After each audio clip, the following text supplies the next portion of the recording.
Hey there, welcome back to my channel. My name is Ace and today we're diving into another Excel basic. Make sure to stay tuned until the end for all the details.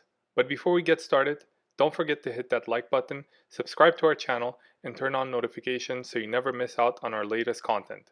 Alright, let's jump right into it. Today, we will be learning the basics of a pivot table. What is a pivot table? A pivot table is an interactive way to quickly summarize large amounts of data. You can use a pivot table to analyze numerical data in detail and answer unanticipated questions about your data. A pivot table is especially designed for querying large amounts of data in many user-friendly ways. Let's look at an example. First, we need our data source such as this. Second, go ahead and select the array that you would like to be part of your pivot table. Really important that each column header is identified with a unique title. If left blank, depending on your Excel version, you will not be able to generate the pivot table and get an error. In our current case, Excel corrects the error by filling the blank with a default column name in order to generate the pivot table. However, ideally, we want the title to be relevant in our report.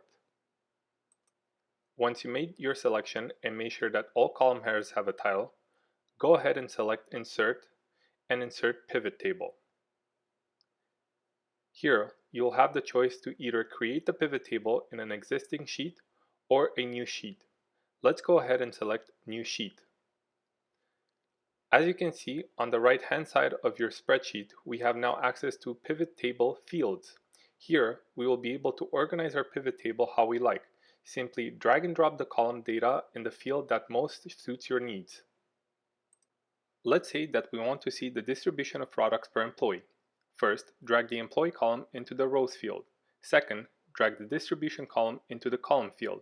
Third, drag the number of products column into the values field. As you can see, with each added column, the table slowly forms to give a summarized answer to our question. Let's say that you are only interested in the data of one region only. In that case, go ahead and drag the region column into the filter field. Once that is done, go ahead and select the region you want to see in the drop-down filter. As you can see, the table now shows only the distribution of products by employee for Canada region. Finally, if you want to change the look of your table, simply go to Pivot Table tab and select the desired design. As you can see, the pivot table can be a very powerful tool when summarizing large numbers of data points and when you need to send a quick recap for your business. In this video, we have only scratched the surface of what you can do with pivot table. In later videos, we'll be looking at more advanced options, integrations, and customizations of pivot tables. Until then, feel free to experiment with the layout to better understand how all the pivot table fields interact with each other. Thanks for watching. And don't forget to hit that like button if you found it helpful, and leave a comment down below for any help you might need or next tip you would like to see.